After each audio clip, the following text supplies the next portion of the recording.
Sergino Lokosu, bonjour. Bonjour Ahmed, bonjour à tous les téléspectateurs. Bienvenue. Merci.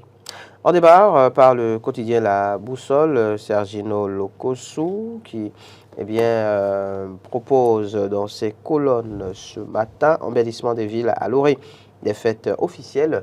Talon interdit le badigeonnage des arbres et trottoirs au Bénin. Exactement, c'est une pratique qui a cours dans presque toutes les communes du pays qu'à l'approche des fêtes officielles, notamment le 1er août ou d'autres fêtes.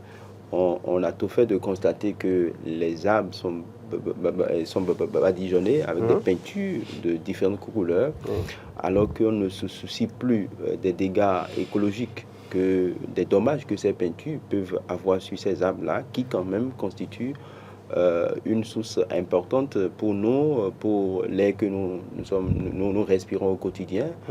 On parle de dérèglement climatique, on parle de réchauffement climatique, et ces arbres-là jouent un rôle important dans la recherche de solutions pour ces dérèglements, pour ces réchauffements climatiques. Donc, il est très important, au-delà de l'aspect de beauté qu'on recherche en badigeonnant ces arbres-là, il faut quand même aller au-delà de cet aspect de beauté. Est-ce que, en le faisant, on ne crée pas de dommages à ces arbres? Et je pense que c'est une bonne chose de prendre ces mesures pour interdire, parce qu'on ne connaît pas forcément la qualité de ces peintures-là, les substances avec lesquelles on a préparé ces peintures pour pouvoir badigeonner les arbres. Je pense que pour l'écologie, pour le respect de l'environnement dans lequel nous vivons, il est quand même important que je trouve la pertinence de cette décision, parce que nous devons vivre dans un environnement sain. Et donc, pour vivre dans un environnement sain, ce n'est pas de tuer tout ce que nous avons. C'est vrai que René Descartes a dit que l'homme,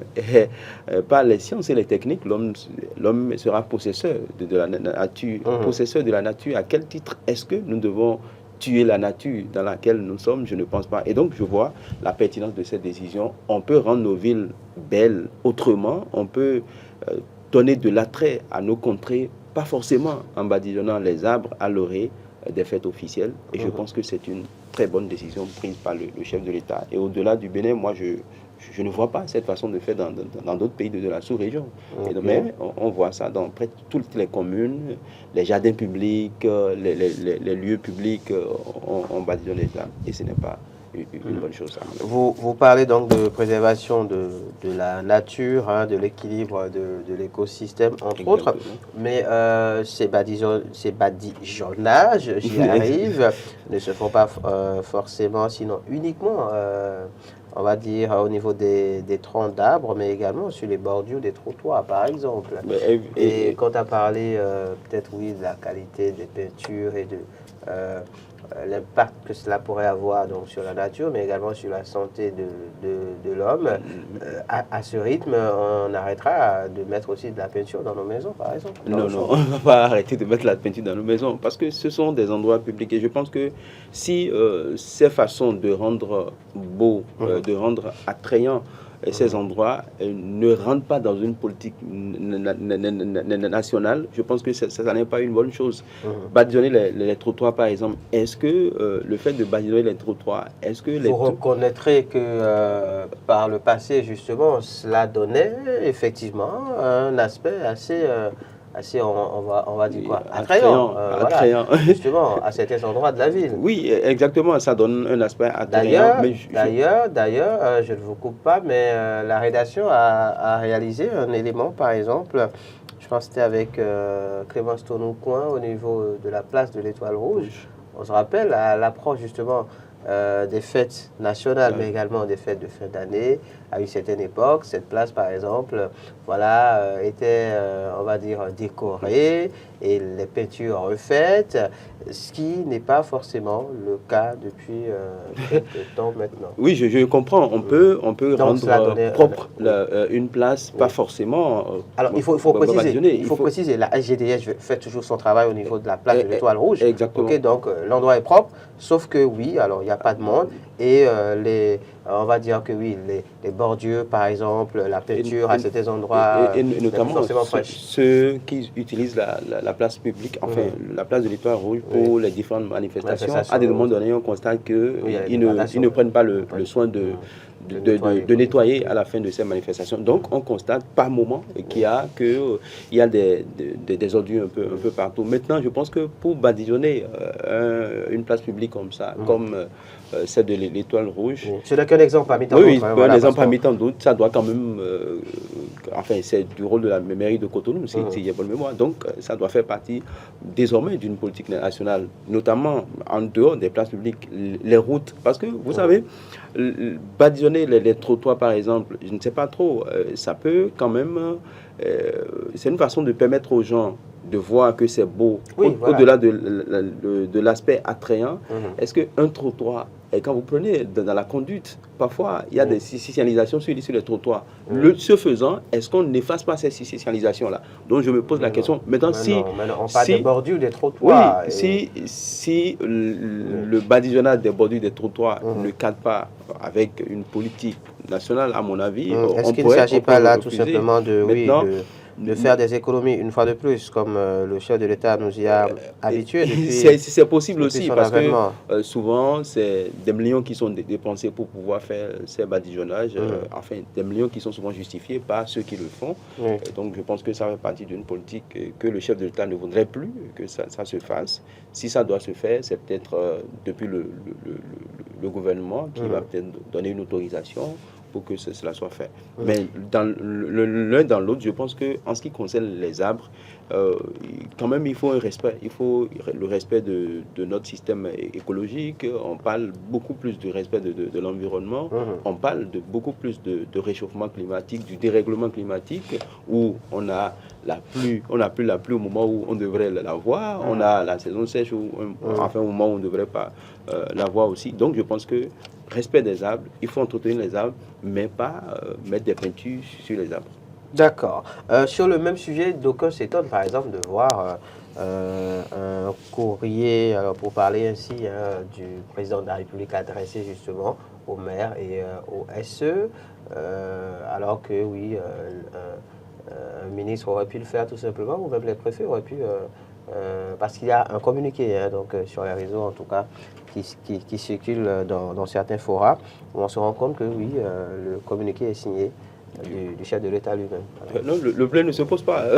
Le chef d'État peut décider. Pourquoi le ministre ne le fait pas? Pourquoi le préfet ne le fait pas? Justement, c'est ce qui justifie selon vous, si tant est que effectivement, cette note vient du... Je pense qu'on va pas trop tirer sur ça, parce que le chef d'État, en fait, la Constitution donne le pouvoir au chef de l'État, le pouvoir discrétionnaire au chef de l'État. C'est lui qui définit et conduit la politique de la nation. Donc, à tout moment, il peut prendre une décision que le préfet pourrait prendre, que le maire pourrait prendre.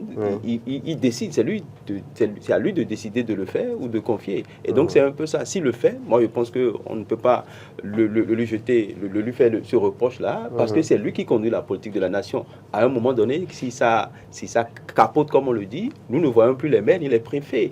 On voit le chef de l'État. On dira, c'est sous l'aide de tel président de la République que telle situation s'est produite. Donc, j'estime pour ma part qu'on n'a pas à tirer sur ce parallélisme des formes qui n'est peut-être pas respecté. Donc, moi, je pense que c'est le chef de l'État qui définit et conduit la politique de la nation. Il décide de prendre des décisions quand il le veut. C'est vrai que nous ne sommes pas dans un régime dictatorial, nous sommes en démocratie, mais la Constitution confère le droit au chef de l'État. Il a ce pouvoir discrétionnaire de prendre des décisions comme il entend. D'accord. On va poursuivre. Sergino Lokossou, préciser évidemment que dans le cadre des vacances, donc au niveau du gouvernement, le quotidien L'Informateur informe que le premier conseil des ministres, sinon le prochain en tout cas, aura lieu le 13 septembre prochain. Donc on attendra de suivre tout cela de près. L'autre actualité, eh bien, du moment, Sergino Lokossou, beaucoup de quotidiens en parlent également ce matin. C'est en rapport avec la pré-rentrée, vous le savez, c'est la semaine prochaine. Et à la une du quotidien La Loupe, on peut notamment retrouver, la une va s'afficher dans les instants à suivre, on peut retrouver donc un titre justement en rapport, pré-rentrée dans les écoles publiques du Bénin, présence au poste obligatoire pour tous les enseignants. Je crois que la pré-rentrée aura lieu du 11 au 14 septembre prochain. Et si le ministre de l'enseignement, je crois, maternel et primaire, en arrive à prendre cet arrêté ou cette décision, c'est qu'il a constaté que certains enseignants n'observent pas la période de pré-rentrée, soit ils ne sont pas présents au poste, soit ils viennent, enfin c'est pratiquement, on va dire ça comme ça, excusez le terme, la cour du roi Pépéto, où chacun fait dans les écoles publiques souvent c'est le cas. Justement, et le communiqué s'adresse aux enseignants des écoles publiques, c'est pratiquement la cour du roi Pépéto, chacun fait sa loi, on ne respecte pas, mais finalement, il y a une prime qui est rattachée à cette période de pré-rentrée. Mais tout le monde veut avoir cette prime-là, mais on n'est pas présent. Le travail alors que le ministre voudrait que... et ça peut impacter, ou ça impacte sur les activités pédagogiques le jour de la rentrée. Je pense que c'est une bonne décision. Quand vous choisissez d'exercer un métier, vous le faites avec la conscience professionnel, comme on le dit, parce que vous avez choisi votre métier. Les aléas qu'il y a dedans, c'est vous supportez, parce que c'est un choix que vous avez fait, un choix personnel. On aurait, vous et moi par exemple, refusé d'être journaliste et être des enseignants. On a pesé le pour et le contre et on a préféré être journaliste. Donc je pense que c'est comme ça. Quand vous choisissez votre métier, vous le faites de façon professionnelle pour qu'on n'ait pas à vous faire des reproches. Et les enseignants, quoi qu'on dise, ils sont très importants dans l'édification de l'être humain. On n'est pas ici sans nos enseignants qui nous ont formés de la maternelle jusqu'à l'université. Et je pense que les enseignants, lors de ces journées, enfin, lors de la rentrée, c'est pour préparer la rentrée, comme on le dit, et ils doivent faire leur devoir comme cela se doit. Et se communiquer, c'est pratiquement... une sanction disciplinaire, parce que le ministre a instruit. Bien sûr, les DEDAMP, les chefs de région pédagogique et directeurs d'école. Je pense que les enseignants, on ne peut pas être des gendarmes derrière des enseignants. Je les invite à faire leur travail comme cela se doit, pour qu'on n'ait pas à leur donner des instructions. Eux qui nous donnent le savoir, eux qui donnent des instructions, on ne peut pas, enfin, jouer le gendarme derrière les enseignants, qui sont, quoi qu'on dise, très importants pour la nation. Sans les enseignants, on ne serait pas ce que nous sommes aujourd'hui. Et je pense que il faut que les enseignants puissent faire leur travail comme cela se doit, qu'on n'ait pas à faire de reproches. Si vous choisissez le métier, faites-le. Donc, si vous ne voulez plus faire le métier, sortez carrément du secteur ou laissez le métier pour qu'on n'ait pas à vous faire trop de reproches. Et je pense que le communiqué du ministre, moi, ça me gêne un peu. Ça me gêne à plusieurs titres. On aurait fait un travail en amont. Les enseignants, on n'a pas besoin quand même de jouer un gendarme. Et si le ministre en arrive à faire le gendarme, c'est que ça ne va pas. C'est vrai qu'il n'est pas à son coup d'essai en la matière. Le ministre Salimane Karimou, c'est le même ministre qui, il y a quelques années, par exemple, menacé de s'en prendre, enfin, de faire subir des sanctions aux enseignants retardataires et aux enseignants aussi qui, finalement, s'adonnent à l'alcoolisme et qui viennent au cours, donc totalement ivres. Je pense que le ministre ne peut le faire parce qu'il a constaté des défaillances, il a constaté des manquements et il le fait parce que, vous savez, on dit l'une est méchant volontairement. Donc, il a connaissance de ce que ça ne va pas dans le secteur. Mais bon, c'est la société qui le corrompt. Exactement. Et donc, les enseignants, je pense que quand on est enseignant, on doit être vraiment, on doit avoir une distance par rapport à toutes ces pratiques, alcoolisme et consorts. Parce que au-delà de tout, nos enseignants constituent nos images. On a envie de faire comme les enseignants. Donc, l'enseignant doit distiller une bonne image au sein de ces élèves, et c'est très important à mon avis. Moi, je le dis, je suis un défenseur des enseignants, il faut le dire ça comme ça. Et moi, j'ai toujours dit que les enseignants, au-delà de ce qu'il faut participer à ces journées de pré-rentrée, je pense que les enseignants doivent être formés au jour le jour. Et je le dis, ils sont comme les applications de nos téléphones portables à mettre. Il faut faire la mise à jour au jour le jour, pour quand même que le téléphone soit en forme, pour que ces applications soient en forme. Et nos enseignants sont comme les applications de nos téléphones portables, parce que quand l'enseignant n'est pas à jour, il ne peut pas transmettre le savoir comme cela se doit. Et en 2016, je ne veux plus aller en arrière, on a dit que le Bénin décède de compétences. Et donc, je crois que de plus en plus, nous ne sommes plus un désert de compétences. Et pour que nous ne soyons pas des déserts de compétences, il faut des enseignants de qualité. Et donc, il faut que le gouvernement est en train de jouer ça à partition. Il faut que les enseignants également jouent leur partition. C'est vrai qu'ils ont des réclamations, quand on va prendre les centrales, les confédérations syndicales, et qui quand même défendent les agents, pas seulement les enseignants, les agents permanents de l'État, les agents tout entier, on va dire ça comme ça. Mais il faut que ces enseignants puissent jouer leur partition pour encourager ces secrétaires généraux de ces centrales et confédérations qui font beaucoup pour eux, pour défendre leurs intérêts auprès du gouvernement, et donc ils doivent jouer leur partition. Et récemment, vous l'avez rappelé, je crois, avant-hier, qu'il y a quand même quelques mois, il y a eu une augmentation de salaire. Bien sûr, bien sûr. Je pense que c'est très très important, même si ce n'est pas beaucoup, c'est quelque chose, et donc ils doivent faire le travail comme cela se doit pour mériter tout ça, et pour mériter le titre d'enseignant, parce que n'importe qui ne porte pas le titre d'enseignant. Dans un autre registre à présent, intéressons-nous à la une du quotidien Le Matinal, Sergino Locosso, édition de compte des députés UP Le Renouveau, une première dans l'histoire des partis au Bénin. Oui, c'est ce qu'on va demander, c'est ce qu'on a souhaité pendant longtemps, qu'il y ait des campagnes de reddition de comptes au niveau de tous les partis politiques, pour que les partis puissent quand même aller au contact de la base pour leur montrer ce qu'ils font, pour leur dire ce qu'ils ont fait. Et c'est très important, à mon avis, au-delà de ce qu'il faut aller à la conquête du pouvoir, il faut quand même travailler à montrer ce que chaque membre du parti est en train de le faire. Et je crois que l'UP, en le faisant, est en train de donner une leçon à tous les autres partis qui doivent quand même s'organiser aussi pour aller faire cette séance de reddition de comptes, pour aller montrer aux populations ce qu'ils ont fait. Et je crois que c'est très important si tout le monde peut faire son travail comme cela se doit, si tous les élus qu'ils ont envoyés sur toute l'étendue du territoire peuvent faire leur travail, jouer leur partition comme cela se doit. Je pense que ça va être important pour le parti Union Progressiste qui, quoi qu'on dise, est en train de travailler pour 2026. 2026, c'est vrai, c'est loin, mais c'est si proche également. Donc, il faut commencer par affûter ses armes dès à présent. Et je pense que ça doit faire partie également, entre autres, des stratégies pour pouvoir écouter la population, voir où on n'a pas bien travaillé, pour pouvoir bien travailler, et écouter également les desiderata des populations. Qu'est-ce que les populations veulent actuellement? Et c'est très important, à mon avis, quand on est un parti politique, quand on se veut un parti politique qui a un ancrage sur tout le territoire national, il faut ces séances-là. Il faut aller au contact de la base, il faut écouter les populations, pas forcément aller quémander leur suffrage à la veille des élections, mais il faut les écouter. Et on en a parlé la fois dernière.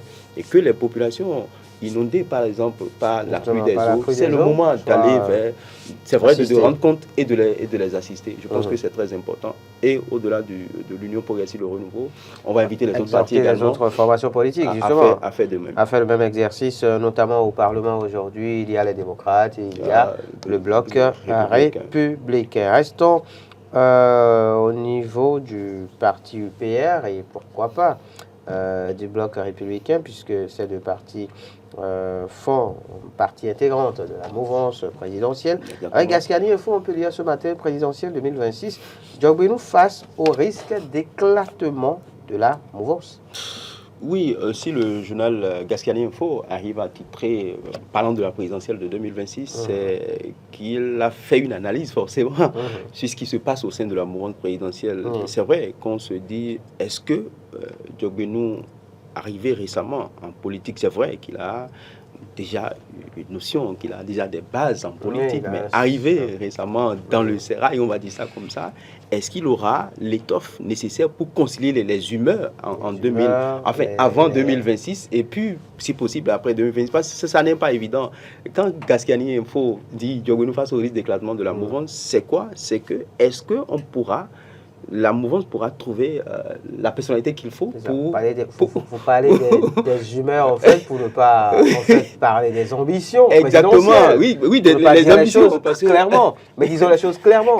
Les ambitions présidentielles, voilà, des uns et des autres. Des uns et des autres. Est-ce qu'il va trouver les mots nécessaires pour pouvoir concilier tout ça, pour pouvoir dégager une personnalité? Je pense que c'est très important aujourd'hui. Et on doit s'attendre peut-être à l'éclatement de la mouvance présidentielle, parce que le chef de l'État, comme il a dit, il a souvent rassuré qu'il est à la fin de son mandat, enfin deuxième mandat constitutionnel, et qu'il ne pense pas revenir. Et quand vous le voyez, il est un chantre, il est contre le troisième mandat, et donc c'est sûr que le chef de l'État va partir. Maintenant,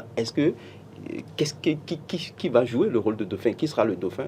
Et ça n'est pas évident. On a montré l'histoire politique récente nous a montré que même on a formé une union, l'Union fait la nation, pour ne pas le nommer, on a vu l'Union fait la nation qui n'est pas allée trop loin ce parti politique, alors que c'est un conglomérat de formations politiques. Et on assiste également à ça. C'est vrai que Union progressive, l'Union fait la nation n'est pas l'UPR, n'est pas le BR, n'est pas la mouvance actuelle.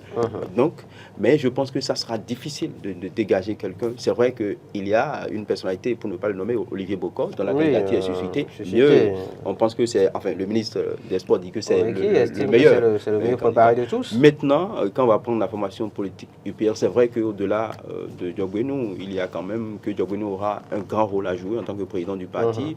Les ambitions présidentielles sont là, il y a des bruits de couloir. Je me dis, est-ce qu'il pourra vraiment faire le job comme cela se doit, concilier les humeurs, les ambitions, pour qu'il n'y ait pas éclatement de la rencontre présidentielle. On attendra de voir. Nous sommes en 2023, il y a 2024, il y a 2025. Il y a 2025, puis il y a 2026. Il a simplement du pain sur autour de la planche, comme on le dit. En tout cas, le même sujet intéresse le quotidien L'Informateur ce matin, qui titre présidentielle 2026, l'ambiance à la mouvance, avec évidemment un point d'exclamation. Un autre sujet, mais on reste à la mouvance présidentielle, le Béninois libéré, qui parle ce matin de confiance renouvelée à Ayadi pour 5 ans. Nous sommes donc au niveau de Moël Bénin. La une va s'afficher, on va retrouver le titre tel qu'écrit ce matin par le quotidien. Premier congrès ordinaire donc de Moël Bénin. Confiance renouvelée à Ayadi pour 5 ans encore. Je me demande pourquoi on a renouvelé, le parti a encore renouvelé la confiance à Jacques Ayadi. Est-ce qu'il est, parce qu'il est le président du parti, parce qu'on sait, quand on parle de Moël Bénin, c'est d'abord le parti de Jacques Ayadi. On a vu à Ouaya, quand il lançait le parti Moël Bénin, 5 ans après, ils ont fait un bilan d'étape et le parti a décidé encore de renouveler sa confiance à Jacques Ayadi, qui, il faut le rappeler, est le président du parti. Je me demande, 5 ans, après 5 ans où le parti n'a eu rien pratiquement en matière d'élections, en matière d'élus dans les mairies. Aucun élu. C'est vrai qu'au-delà de la conquête du pouvoir, le rôle d'un parti politique, c'est également l'animation de la vie politique. C'est vrai que sur ce plan, ils n'ont pas eu... La moisson n'a pas été du tout bonne sur le plan d'élection, d'élus, tout ça. Mais au niveau d'animation, en termes d'animation, quand même, on a vu un Jacques Ayadi qui se prononce souvent sur des sujets phares de l'actualité. On a vu un Jacques Ayadi qui, quand même, organise régulièrement des séances un peu partout sur le territoire national. On a vu un parti, quand même, qui s'affiche et s'affirme, on va dire ça comme ça. Mais à son natif aussi, Jacques Ayadi, justement, qui est l'un des rares chefs de parti politique aujourd'hui à se prêter à l'exercice d'être interviewé par des journalistes. Évidemment. Il est venu sur des émissions, d'ailleurs, il a été reçu par Alain Ballot sur nos antennes, sur l'entretien du dimanche. L'un des seuls aujourd'hui qui quand même qui se prête à cet exercice. Est très ouvert et qui a du contenu, on va dire ça comme ça. Et quand vous voyez le parti également, les thématiques défendues par le parti, c'est un parti vraiment qui se réclame parti béninois, parce que Jacques Ayadi défend les valeurs du pays, le consommant local. Je pense que c'est ce que je retiens de ce parti, le consommant local. Et quand vous allez à des activités de ce parti, vous constatez que tout ce qui est mangé comme collation, c'est du consommant local. C'est du Bénin, c'est de chez nous. Je pense que c'est une bonne chose. On va demander à Jacques Ayadi, dont le parti lui a renouvelé la confiance, de travailler maintenant, de s'attirer, de s'entourer des bonnes personnes pour que prochainement, pourquoi pas ne pas aller à l'élection présidentielle de 2026, même si le parti Moël Bénin doit aller en rang dispersé, pas forcément avec les autres partis de la mouvance, pour que nous ayons quand même quelqu'un qui puisse sortir la tête, pourquoi pas président de la République. Peut-être que je rêve grand pour ce parti. Jacques Ayadi également rêve grand pour le parti. Je pense que c'est l'un des partis qui a des assises un peu partout, même au-delà du Bénin, je l'ai dit la fois dernière, même aux États-Unis, ils ont des assises, et je pense que c'est une bonne chose. Il faut quand même que Jacques Ayadi et les siens puissent trouver la stratégie qu'il faut pour que désormais qu'ils aient des élus un peu partout. Et ça sera bien pour le parti. Travailler à mériter cette confiance renouvelée. La nation, à présent, diplomatie béninoise, le ministre Olusegun Adiadi Bakari précise le cap. Je pense que entrepreneur à succès, le ministre Segun Bakari, ministre des Affaires étrangères, il était, enfin pour ce que je sais, conseiller du président togolais. Il est venu après la mise à l'écart de Rolien Agbenossi, qui cheminait aux côtés du chef de l'État depuis 2016, il faut l'avouer. Il est venu et on a constaté quand même que les 100 premiers jours, le bilan qu'il a fait, un bilan plus ou moins élogieux. Il a montré qu'il connaît le travail, et que la mission ne le dépasse pas, qu'il ne tourne pas en rond. Et donc, il a présenté un peu ce qu'il a fait. Je pense que c'est une bonne chose. Et il a quand même annoncé de grandes orientations pour la diplomatie béninoise. Et c'est bien. Et que quelqu'un qui maîtrise un peu le domaine puisse venir travailler à mériter la confiance du chef de l'État, travailler à mettre sur l'orbite du développement à la diplomatie béninoise et que cette diplomatie soit agissante. Et vous allez voir, depuis sa nomination, les rapports entre le Bénin et le Nigeria, ces rapports sont plus ou moins au beau fixe. On voit régulièrement le chef de l'État aux côtés du président du Nigeria. Ça n'est pas rien. Et je crois que le ministre des Affaires étrangères, Segun Adiadi Bakari, n'est pas étranger à tout ça. Même si c'est le chef de l'État, comme je l'ai dit tout à l'heure, qui définit la politique de la nation, il faut quand même des cadres compétents pour conduire cette politique, pour exécuter ces politiques avec le chef d'État. Non seulement exécuter, faire des propositions au chef de l'État, c'est également ça. Et je pense que j'ai vu un ministre des Affaires étrangères quand même assez outillé et qui a démontré qu'il est un homme qui maîtrise la diplomatie béninoise, qui veut travailler à renforcer la diplomatie béninoise. On en a besoin. On a besoin de ça pour hisser le Bénin quand même au rang des grandes nations également. Et le chef de l'État rêve beaucoup pour ça, rêve beaucoup pour qu'il y ait une diplomatie agissante au Bénin et que le Bénin soit ouvert à toutes les autres nations. Vous allez voir récemment quand du retour de la Chine, la décision qui est sortie, la suppression de visa à tous les Chinois, ça n'est pas que, ça doit faire partie d'une politique diplomatique pour quand même amener les investisseurs chinois chez nous. On en a besoin pour le développement du pays. Quand ils viennent chez nous, ils viennent pour recruter les nôtres dans les différentes industries ou structures. Et c'est une très bonne... Ça va faire quand même échec au chômage, réduire le taux de chômage, tant décrié. Je pense que c'est une bonne chose. On espère que les quelques mois qui restent au chef de l'État et qu'on travaille à redorer l'image du Bénin, l'image de marque du Bénin au niveau de la diplomatie, ça sera une très bonne chose et on espère que d'autres décisions viendront encore pour conforter cette diplomatie. Et le ministre des Affaires étrangères a montré sa disponibilité, a montré qu'il est quelqu'un qui maîtrise le domaine et qui veut travailler à renverser la tendance, à corriger un certain nombre de failles qui ont été constatées de par le passé pour que les choses soient faites dans les règles de l'art. Montée des eaux au Bénin, on reste avec Matin Libre, montée des eaux au Bénin, Cotonou menacé de disparition. Je crois que de plus en plus, on ne cesse de parler de la montée des eaux qui est un phénomène cycliste. Et on connaît que Cotonou, dès les premières pluies, c'est comme si la ville n'existe plus. Et il est dit par les experts que nous sommes en dessous du niveau de la mer et que Cotonou n'est pas une ville où on devrait habiter. Je pense que ça doit faire partie d'un plan d'aménagement et de réaménagement de Cotonou et le gouvernement en a conscience.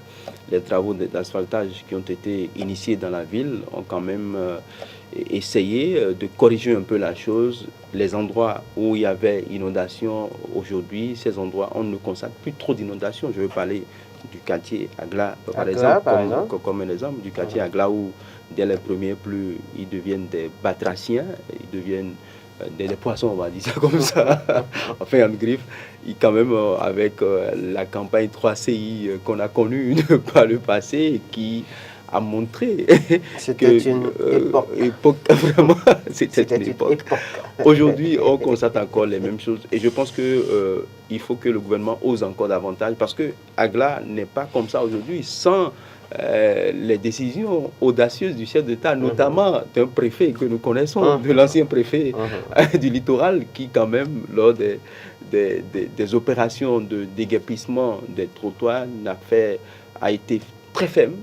Et donc je pense que ça fait partie de la fermeté. Il faut être ferme pour pouvoir aménager Cotonou.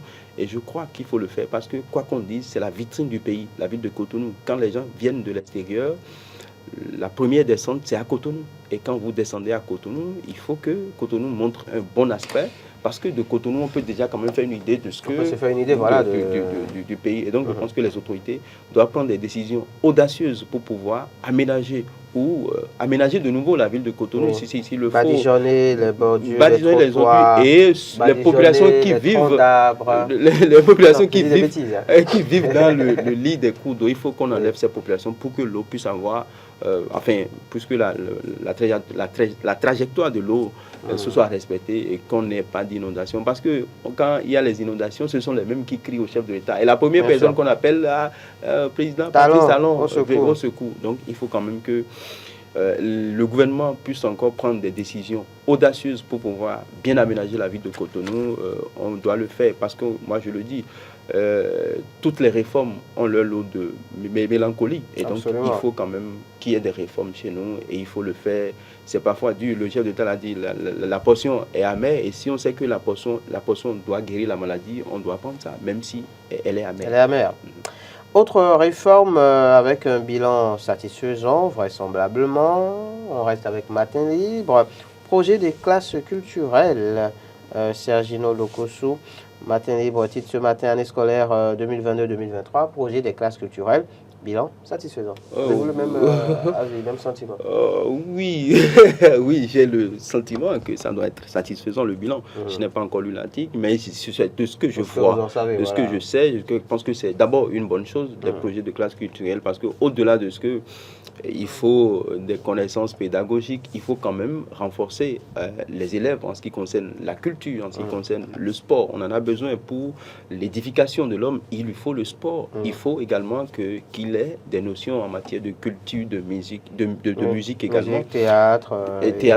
Enfin, tout là, on va dire ça comme ça, dans tout son compartiment. C'est une bonne chose, et je pense que c'est à l'actif du gouvernement et d'intensifier maintenant ces classes culturelles un peu partout sur le territoire national. C'est vrai qu'il y a une période d'expérimentation, on va dire. Maintenant, il faut quand même élargir ça au niveau de tous les autres départements pour qu'il y ait quand même ces classes culturelles, et ça fait quand même une bonne chose qu'on ait des notions en matière de culture, parce que c'est ce qui reste, comme l'a dit quelqu'un, quand on a tout perdu. Bien sûr, quand on a tout perdu, c'est ce qui reste, c'est ce qui reste, la culture. Mais absolument. Quand on est béninois, il faut quand même connaître sa culture, c'est important. Je pense que c'est très important. Quelqu'un a dit que nul n'a le droit d'effacer une page de l'histoire d'un peuple.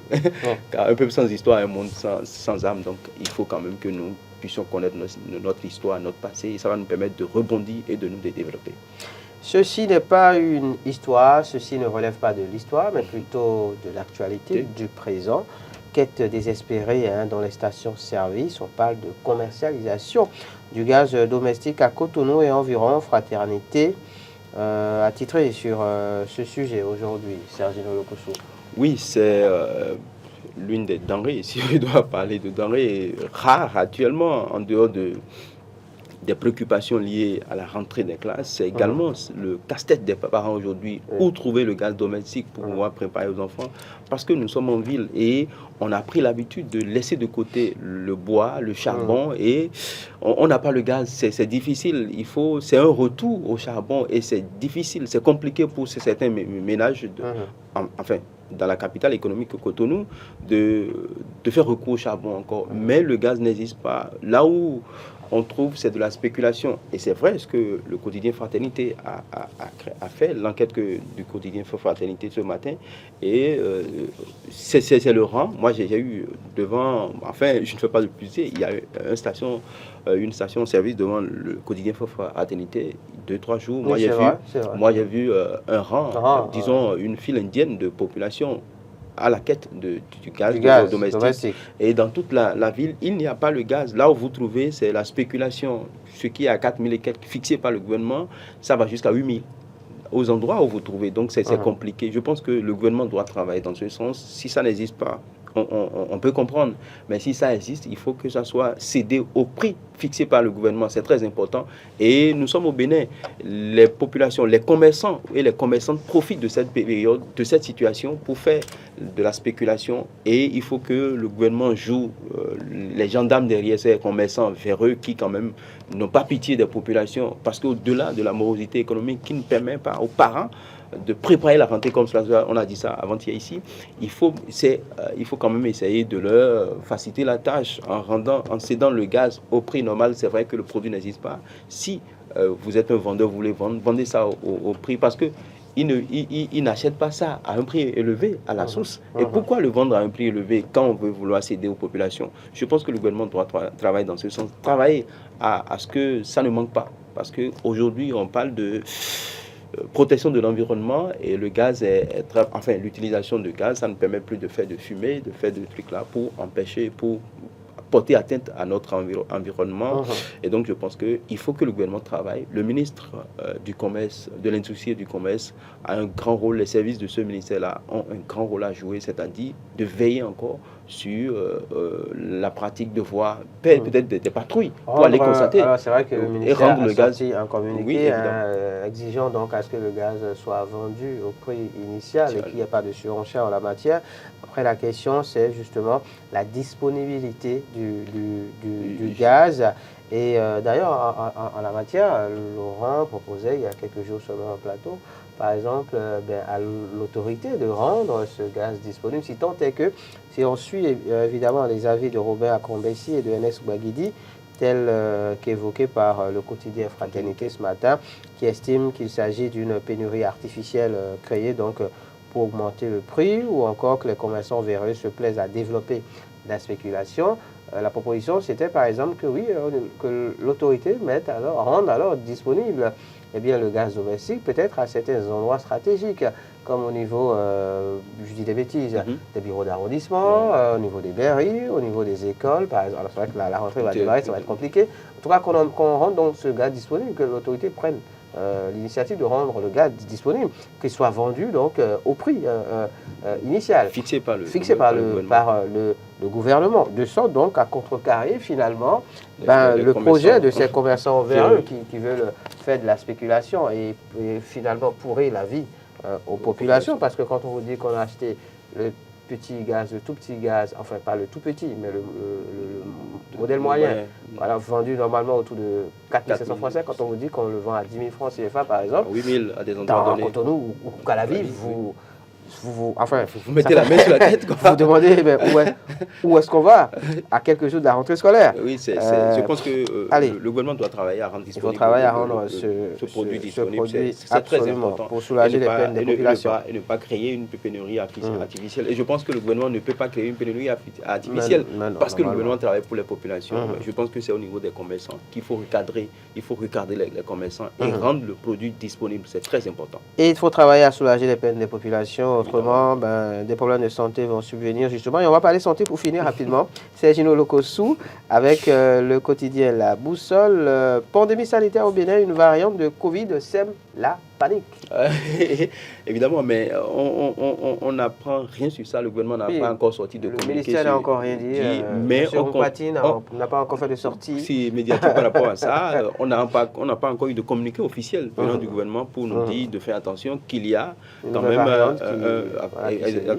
variant qui est là et qui fait ravage et qui est plus dangereux quand vous lisez. C'est pareil, parce qu'il y a... que l'ancienne variante de Covid-19. On parle de Omicron XBB.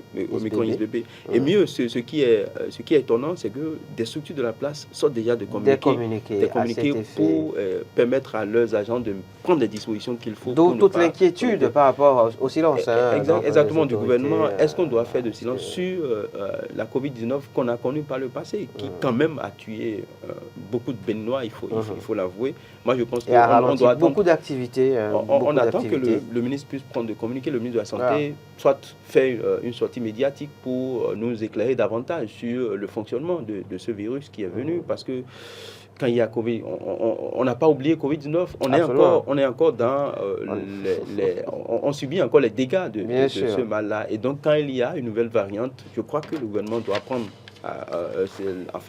les décisions qu'il faut, soit le ministre de la Santé sort un communiqué pour nous avertir qu'il y a quand même un autre virus qui est venu et pour nous dire les précautions que nous devrons apprendre pour éviter que la contamination surtout. Mais si déjà des structures de la place sortent des communiqués pour demander, pour d'abord préciser comment ça se passe et demander aux agents de prendre des dispositions. Je pense que le virus est là, c'est important, il est là, donc on doit attendons en tout cas que l'autorité concernée, puisque là nous parlons de la santé, le ministère de la Santé, donc attendons un communiqué, attendons une sortie, peut-être que cela ne saurait tarder, si tant est que, évidemment, cette nouvelle variante est présente.